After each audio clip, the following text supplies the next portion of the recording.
Welcome back to Hey Miss Kaylee. I'm Miss Kaylee, and this is another edition of my recap show. Yeah! Today I'll be recapping water cycles and life cycles. Speaking of life cycles, I had a life cycle in my classroom with a larva turning into a butterfly. Let's go check out some more. We are going to talk all about life cycles. Did you know that just about every living thing, no, not just about, every living thing has a life cycle. Butterflies, frogs, bumblebees, ladybugs, and even you. We're gonna talk all about those life cycles, and you might even get to learn about new life cycles as well. The Very Hungry Caterpillar by Eric Carle. This book, it talks all about how a caterpillar starts off as an egg and it goes all the way to a butterfly. I had some of my friends even do a project to show this process, and you get to see it too. 3, 4. One for me. Yeah. All right. And you can put these four over here. Okay. Hold on, Kelly. Put the eggs over here. Yeah. All right. Yeah. I put it right here. I saw it yesterday. You did? And then which one do you think is the butterfly? This one is. That one. This one. And they also have both shoes. Yeah, right there. There you go. Awesome. All right, go do your job. Thank you. You know what my mom said? There we go.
Once you have painted all of your materials, you now have the 4 parts of a butterfly life cycle.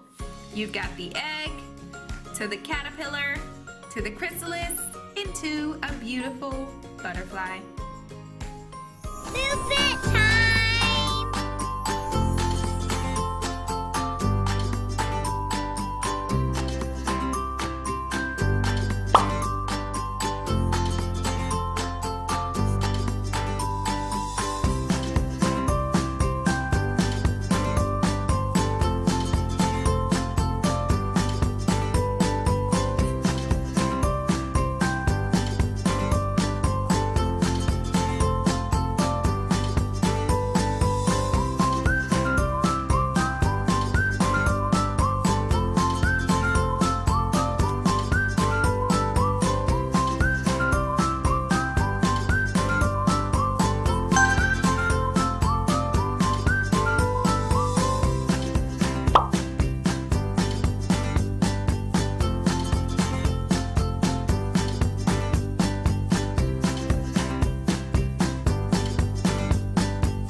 Did you know that ladybugs, bees, moths, and especially butterflies all have life cycles? What other animal can you think of that has a life cycle? If you name any animal, you're correct, because they all have life cycles. Enough about animals, let's talk about another cycle. It is called the water cycle. This episode, I went on an adventure, and I was also surrounded by water. Let's go check it out.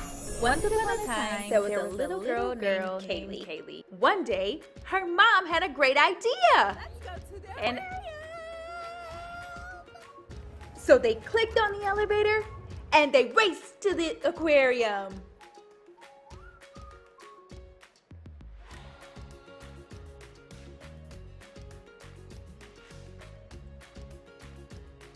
Once they were inside, Kaylee found a whole new world of water animals. It was the most magical place she had ever been to.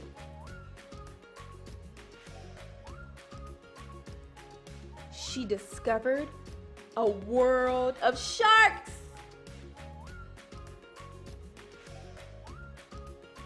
They were very mystical and magical creatures.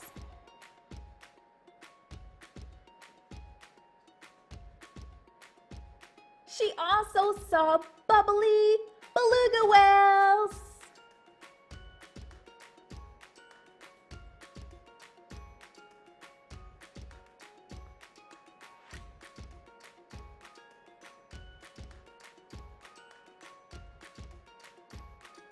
One of her other favorite animals was the puffins.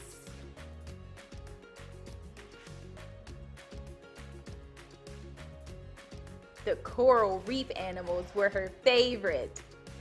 So many different colors. They came in all different shapes. And she loved to see them eat tiny pieces of coral off of the rocks.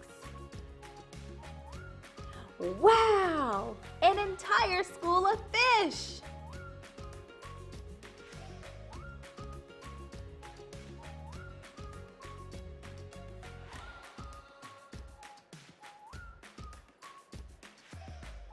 Oh, look! It can fit in my hand!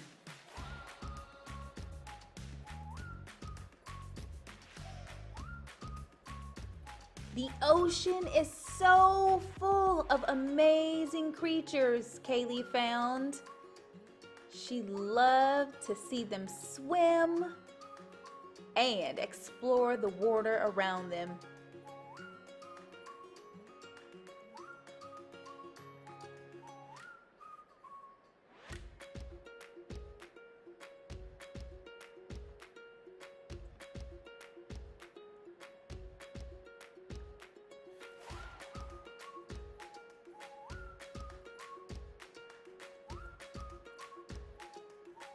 Kaylee even got to touch a stingray. 2 fingers, please.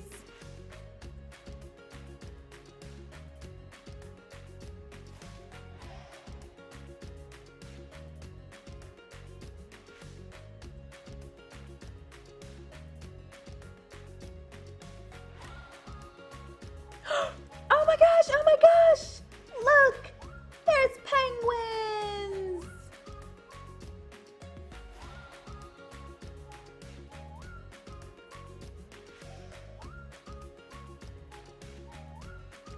After we saw all the ocean animals, Kaylee had a problem. There were no more ocean animals, but Kaylee found a different kind of animal, water animals.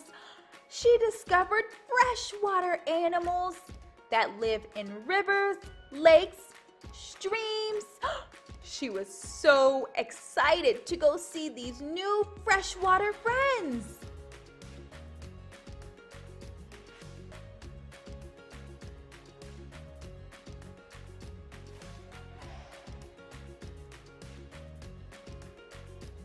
She never thought that she could discover so many new cool animals.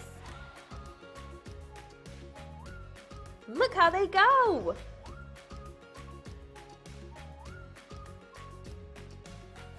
She found that they come in different shapes, colors, and sizes too.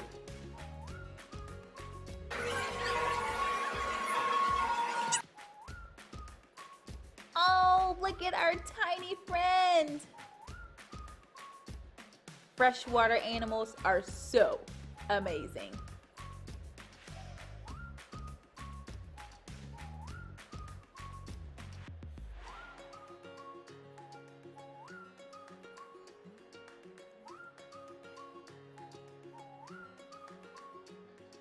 Kaylee and her mom had the best time discovering freshwater animals. And now Kaylee had a love for all water animals. See you soon. Let's take a look at the water cycle. I got to see the water cycle in my classroom. We took a plastic bag and drew a cloud, the sun, and water below, just to see how it moves through the water cycle. We got to see evaporation, precipitation, and condensation. Wow! The water cycle is so cool, and it happens all around us every single day.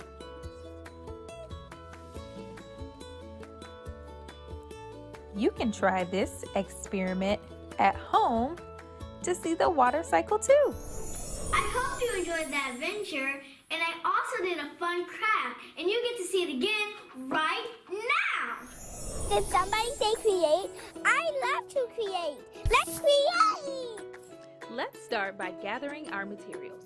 You're gonna need paper, washi tape, watercolors, a cup of water, and a brush, and some paint. Start by decorating your shape. You can outline this shape as you can see on the paper. You can outline it with a circle, a square, and you can begin decorating.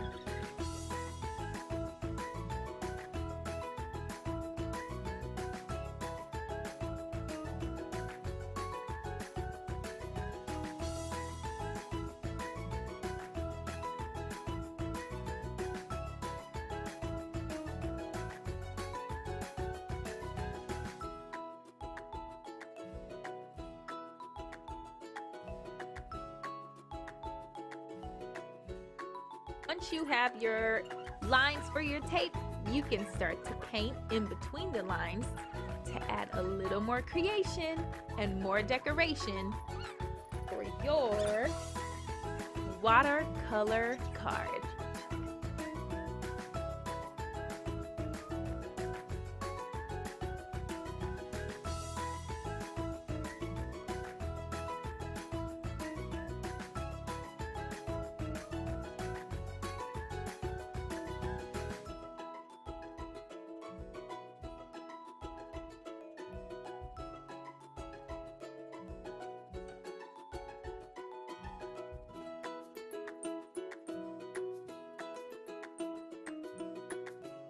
If you don't have paint, you can also use materials such as markers and crayons to color in your shape as well.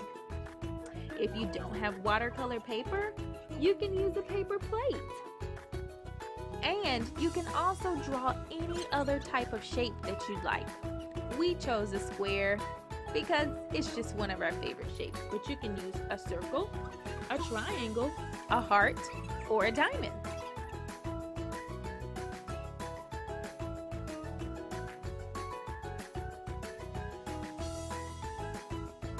Most important thing to remember as you're going through your process is to create and let your imagination run wild.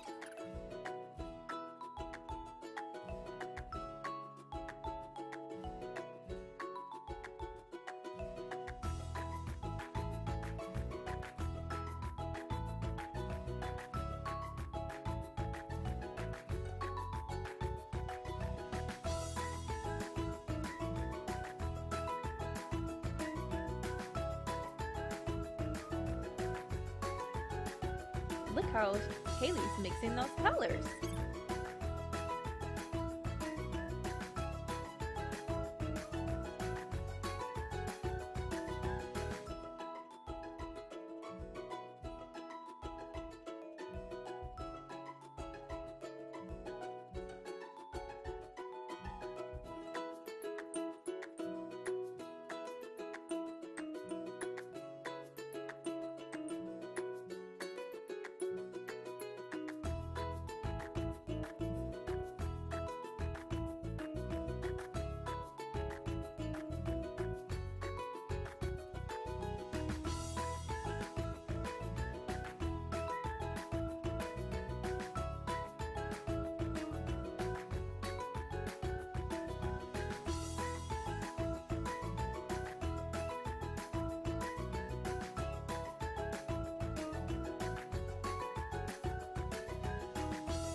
Once you start to come to an end with your painting, it's time for your new materials. You're going to need some scissors and a hole puncher and yarn. This is going to be the start of you creating your lacing card. But first, let's cut out our shape.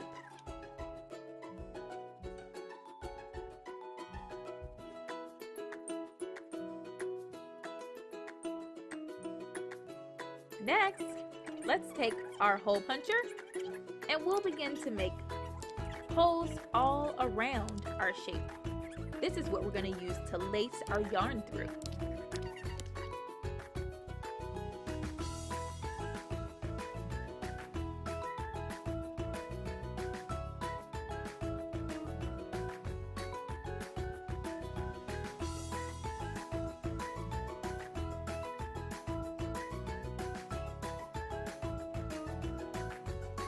Now take a piece of yarn and start to thread all the way around.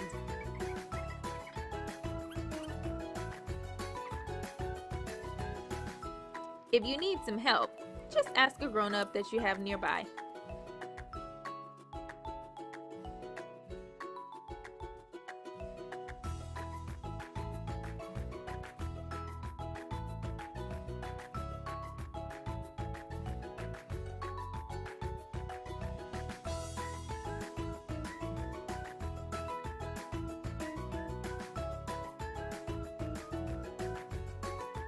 To top it off, tie your string in the back of your lacing card.